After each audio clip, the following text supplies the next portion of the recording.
Vamos aí, vai. Vamos lá. Acredite-se que 20% dos moradores das proximidades de uma grande indústria siderúrgica têm alergias poluentes lançadas ao ar. Admitindo que esse percentual alérgicos é real, correto, a probabilidade de que exatamente um morador tenha alergia dentre os 13 selecionados ao acaso é. Bom, fazendo uma leitura rápida, o que a gente percebe? Vou selecionar 13, você está perguntando a probabilidade de um ter alergia e deu a porcentagem. Binomial. Não tem erro.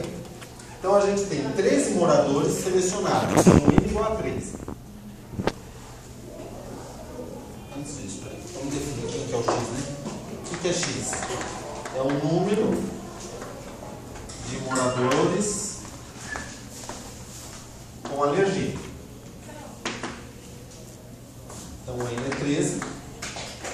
A probabilidade de sucesso, o número de moradores com alergia, quer dizer, ter alergia é sucesso.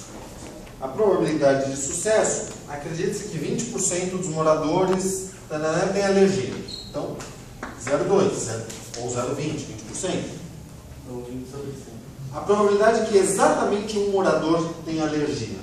Então, é a probabilidade do X, que é o número de moradores com alergia, ser igual a 1. Aí vai jogar na fórmula da binomial. Tá? N, K, o P elevado ao K, 1 menos o P, N menos o K.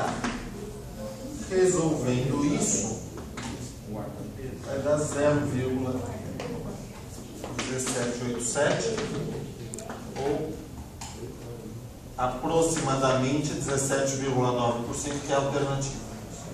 Ok?